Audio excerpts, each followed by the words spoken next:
others around him better. Nick Chubb's that guy. He makes Kareem Hunt better. He makes Baker Mayfield better. He makes them all better. Usually we save that for quarterbacks, but in this case, and stats bear it out, this team's 8-3. And the biggest reason is because of that young man right there, Nick Chubb. And so, look, let's give credit where it's due. The Browns were very recently the worst team in the National Football League. And so now they're 8-3. They're in prime playoff position, not taking anything away from that. But, Rex, do you believe the quarterback is playing well enough in Cleveland right now for them to accomplish anything meaningful?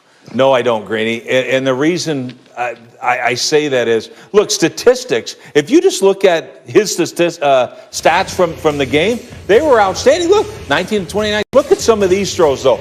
How do you miss these throws? These are touchdown throws, and you're missing them.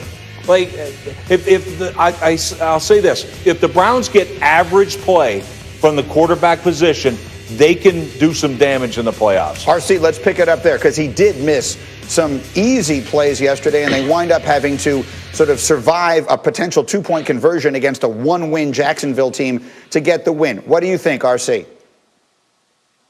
I think we got to stop moving the finish line on the Cleveland Browns, because that's what we're starting to do. At the beginning of this season, if you said at this point of the season, that's with Odell Beckham Jr. healthy, that's without Myles Garrett going on the COVID reserve list, if you said they would be 8-3 after 11 games, one of the top teams in the AFC, we all would have applauded. We all would have said Kevin Stefanski's done a great job. Kevin Stefanski should be up for Coach of the Year. So why are we pushing the finish line back? This team is just finding ways to win. And when they have Nick Chubb, who I think we have to start talking about, like the Derrick Henrys, like the Dalvin Cooks, like some of these guys we talk about at the top of the league, this team is different. This team is physical. This team's find ways to win. They keep the ball in their possession, and they allow Baker Mayfield to just do enough to win football games.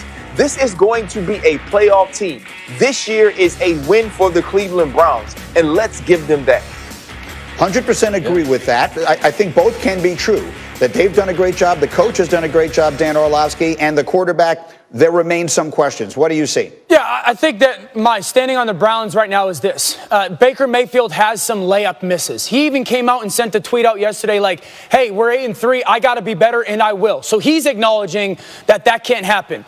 Now, the thought process for me is those misses are going to go away, right? A good quarterback just doesn't have a stretch of those misses. I've had Baker's back for a long time, and I'm one of those people who think that those misses are going to go away, that he will get rid of them when it matters the most. But then there's a camp of a lot of Browns fans, rightfully so, that's saying, when are those misses going to haunt us? When are they going to actually hurt us? And RC, you know better than me, but you can't have just good enough quarterback play to beat the Steelers, to beat the Ravens, and to win in the playoffs. And that's where I am with the Browns. It's either the layups for Baker Mayfield will go away and they'll be really good, or they're going to come back and hurt them when they don't want it the most. I will leave it there for the moment, but we are back on Get Up. And if you're just joining us, the game of the day yesterday involved these two legendary quarterbacks, Mahomes against Brady. And in the first quarter, it was the Chiefs who just took this game over completely. Tyreek Hill, unstoppable. Deuces on his way to the house, a 75-yard touchdown, but he was just getting warmed up. We're still in the first quarter. It's Mahomes again. It's Hill again. It's a touchdown again. And this time, he gets Rex a 9 from the Russian judge. Yes, he's got to stick that landing a little better than that, Greeny. 203 yards and 2 touchdowns in the first quarter for Tyreek Hill. It was 17-0. Second quarter, Bucs looking to answer. And Rex, they were turned to a running back caught a football. Imagine that for Tampa Bay. Congratulations. Rojo with the high hurdle and then the fancy footwork. He had 103 yards on the day. It was 20-7 at the half. Mid-third, it's 20-10. It's Mahomes again. Rex, it's Tyreek Hill again. And it's man coverage again, Greeny. 101. Nice job. 13 catches, 269 yards, 3 touchdowns for Hill. Fourth quarter, Brady finding Mike Evans for 31 yards. That made it 27-17. They would get closer. They'd get this to 27-24 on this touchdown from Brady to Evans. And there's 4 minutes left in the game. So if they'd been able to get a stop, Brady would have had a chance to win the game. But you don't get a stop when Patrick Mahomes is playing quarterback for the other team. 3rd and 7. Rex, they put it away through the air. 3rd and 7. You know they're going to run the football here, Greeny. Of course they are. No, they're not. Why? Because you have Patrick Mahomes.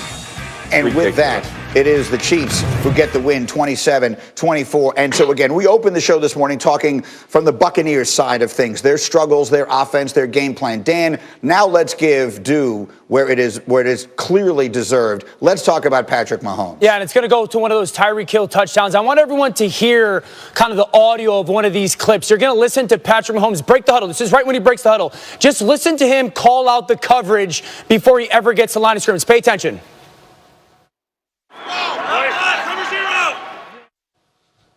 Okay, so now Patrick Mahomes just broke the huddle and he goes, cover zero for everyone. Cover zero is man coverage. Now, how does Patrick Mahomes, when he breaks the huddle, how is he able to already know the coverage before ever scanning over the defense? Because coverage indicators by Andy Reid, you take your tight end, you put him in the slot, a little bit of a non-traditional place. He's matched by safety. Okay, I've got a man-to-man coverage. Now I'll put Le'Veon Bell out here. Now he's got to be matched by Devin White. Patrick Mahomes breaks the huddle. That's the first thing he looks at. He knows as a defense you're in man-to-man coverage. Either cover zero, which he yells out, or cover one. It doesn't matter. Now, when you get to man-to-man coverage, quarterbacks think of two things. Number one, is there a scheme, a mesh, a rub, a pick that we love? Or is there a guy that we love? Were you the first pick on the schoolyard at the draft? Now, newsflash. It wasn't Mike Greenberg and it wasn't Rex Ryan. The guy who was picked first was Tyreek Hill, okay? He's one-on-one up top there, and he's just going to run a go route. Patrick Mahomes knows the coverage. He already knows that I know my guy's one-on-one down in the red zone go route, but it's got to happen quick. Now, again, why is he able to happen so fast? Watch this. Look at this with Patrick Mahomes. Knows the coverage. Ball's already coming out of his hands. The ball is already coming out of his hands. And Tyreek Hill, that pick is only 1, 2, 3, 4 yards downfield. How can Patrick Mahomes operate that quickly at the line of scrimmage? Because he already knew what the coverage was. And how about that throw? Look at the throw. That is incredible ball placement. When you give the most talented player at the position the coverage before the snap, talent reigns supreme. But this is the angle that I love the most. Because listen, the information isn't only for just Patrick Mahomes. The information could be for everybody on the offense. Look at Tyreek Hill's 4 yards downfield. He's already peeking back for the football. He knows it's man coverage too. He knows Patrick Mahomes is going to dial him up because at the end of the day, this is actually pretty good coverage. But Carlton Davis is just getting his head around, and the ball's already about to drop in Tyreek Hill's lap. The information that Patrick Mahomes gets before the snap, I want everyone to think of when they were a student and they had to go into exams.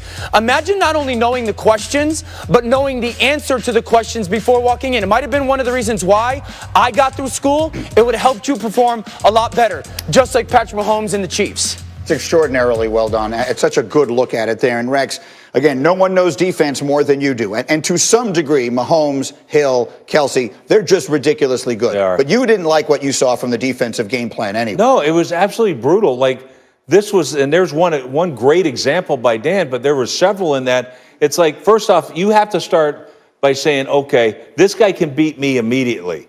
Like, and so to me, I've got to take him away, at least slow him up. How do you do that? You roll your coverage to Tyreek Hill 100% of the time. Why? Because 100% of the time you can't cover a man coverage, and that's what happens. So you have to do that, and it's just absolutely crazy. Look, he may know it's that your coverage, you're rolling your coverage there. At least he ain't going to beat you with Tyreek Hill. Ryan Clark, let's talk about it. What are you going to do with them when they're playing well? When Patrick Mahomes is doing his thing and Tyreek Hill is doing his thing? Like what are you going to do with them? You ain't gonna do a dang thing, Greeny, but get your tail cooked. Just like we saw the Tampa Bay Buccaneers last night. Listen, bro, when they pull out the big game playbook, they're a totally different team. You look at Baltimore, Buffalo, Tampa Bay. They outgained those three teams in their big games, the big opponents, the good offenses, by 675 yards because they understand the moment. They know what they have to do offensively. And Eric Bieniemy and Andy Reid, they stopped playing small ball. They stopped saying, you know what, let's work on the run game or let's focus on this guy. And they started saying, we about to bomb on y'all and y'all can't stop us. Look at the 4-minute offense when other teams turn around and hand the ball off and try to salt the clock away. You know what they did? They put the ball in the hands of the best football player in the world, and that's Patrick Mahomes. And when this team comes out with this mindset, you can't stop them. And we saw that last night. They were unbelievable.